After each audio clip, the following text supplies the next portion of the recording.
नमस्कार, मैं हूं राधिका, लेकर आई हूं मध्य प्रदेश की खबरों का बुलेटिन खबर मध्य प्रदेश। चलिए खबरों का सफर शुरू करते हैं हेडलाइंस के साथ।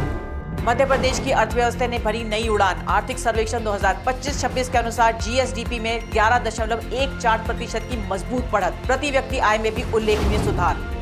प्रदेश में खेती से उद्योग तक विकास की रफ्तार। अर्थव्यवस्था में 30% से ज्यादा कृषि का योगदान। एमएसएमई और निर्यात में नई छलांग। गरीब युवा, किसान और महिलाओं पर डॉक्टर मोहन यादव सरकार का फोकस। महिला सशक्तिकरण को नई ताकत। रोजगार और कौशल से विकास को मिल रही रफ्तार। मध्य प्रदेश में साइबर पंजीयन की ऐतिहासिक शुरुआत। 75 से ज्यादा सेवाएं होंगी पेपरलेस और कैशलेस। मुख्यमंत्री डॉक्टर मोहन यादव बोले, तकनीक से पारदर्शी और तत्पर शासन। और 25 साल में $1 ट्रिलियन इकोनॉमी की ओर बढ़ेगा मध्य प्रदेश। प्रति व्यक्ति आय 22.50 लाख का लक्ष्य है। मुख्यमंत्री डॉक्टर मोहन यादव ने कृषि के साथ एमएसएमई को बताया विकास का इंजन। और अब खबरें विस्तार से। विधानसभा में पेश आर्थिक सर्वेक्षण 2025-26 ने मध्य प्रदेश की अर्थव्यवस्था की मजबूती की तस्वीर साफ कर दी है। विकास दर, आय वृद्धि और वित्तीय अनुशासन तीनों मोर्चों पर प्रदेश ने प्रभावी प्रदर्शन किया है।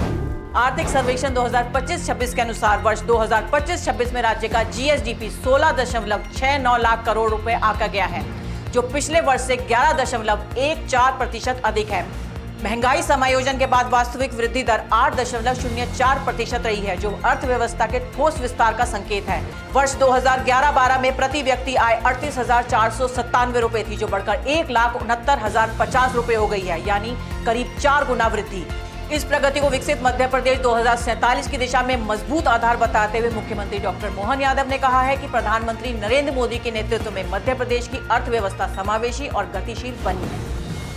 आर्थिक सर्वेक्षण 2025-26 ने साफ कर दिया है कि मध्य प्रदेश की अर्थव्यवस्था बहुआयामी और संतुलित दिशा में आगे बढ़ रही है। खेती, पशुपालन, उद्योग और निर्यात हर क्षेत्र में मजबूती के संकेत मिल रहे हैं। सर्वेक्षण के मुताबिक प्राथमिक क्षेत्र का राज्य की अर्थव्यवस्था में 43.09% योगदान है, जिसमें फसल उत्पादन प्रमुख है। किसानों की आय बढ़ाने के लिए भावांतर भुगतान योजना के तहत डीबीटी से सीधे खातों में अंतर की राशि दी जा रही है। पशुपालन में भी वृद्धि दर्ज हुई है, जबकि 2047 तक मछली उत्पादन 10 लाख मीट्रिक टन करने का लक्ष्य रखा गया है।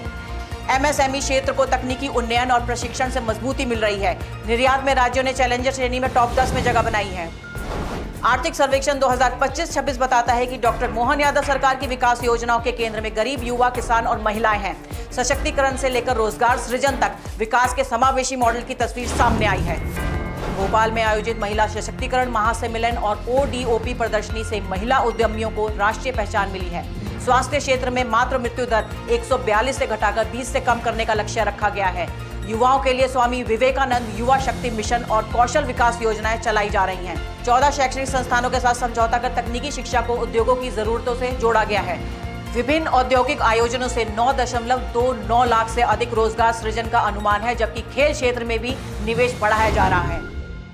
मध्य प्रदेश ने डिजिटल क्रांति की दिशा में एक और बड़ा कदम उठाया है। प्रदेशवासियों को अब प्रॉपर्टी और दूसरे दस्तावेजों की रजिस्ट्री के लिए रजिस्ट्रार ऑफिस के चक्कर लगाने की जरूरत नहीं होगी। राजधानी भोपाल में पंजीयन विभाग के साइबर पंजीयन कार्यालय का शुभारंभ करते हुए मुख्यमंत्री डॉक्टर मोहन यादव ने इसे तकनीक आधारित सुशासन की नई शुरुआत बताया। मुख्यमंत्री ने कहा कि प्रधानमंत्री श्री मोदी जी के नेतृत्व में राज्य सरकार पारदर्शिता, शुचिता और नवाचार को बढ़ावा दे रही है। संपदा 1.0 और 2.0 के बाद अब साइबर पंजीयन की शुरुआत से लोन, मुख्तियारनामा, mining lease, power of attorney और पार्टनरशिप डीड सहित 75 से अधिक सेवाएं ऑनलाइन उपलब्ध होंगी।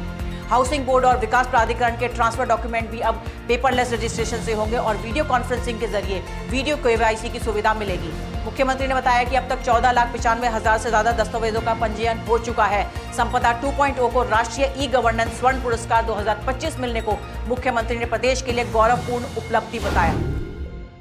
अभ्युदय इंडस्ट्री लीडरशिप कॉन्क्लेव 2026 में मुख्यमंत्री डॉक्टर मोहन यादव ने मध्य प्रदेश के लिए दीर्घकालिक आर्थिक विजन सामने रखा। उन्होंने विकसित भारत 2047 के लक्ष्य में प्रदेश की निर्णायक भूमिका पर जोर दिया। मुख्यमंत्री ने कहा $1 ट्रिलियन इकोनॉमी का लक्ष्य दोहराते हुए बताया कि अगले 25 वर्षों में प्रदेश की प्रति व्यक्ति आय 1,55,000 से बढ़ाकर 22,50,000 रुपए करने का संकल्प है। मुख्यमंत्री ने कहा कि कृषि में अग्रणी होने के साथ एमएसएमई प्रदेश के औद्योगिक विकास की बैकबोन है। 18 नई औद्योगिक नीतियों और रीजनल इंडस्ट्री कॉन्क्लेव के माध्यम से निवेश और रोजगार को बढ़ावा दिया जा रहा है। आज खबरों का सफर यहीं तक, फिर नई खबरों के साथ होगी मुलाकात। तब तक के लिए दीजिए इजाजत। नमस्कार।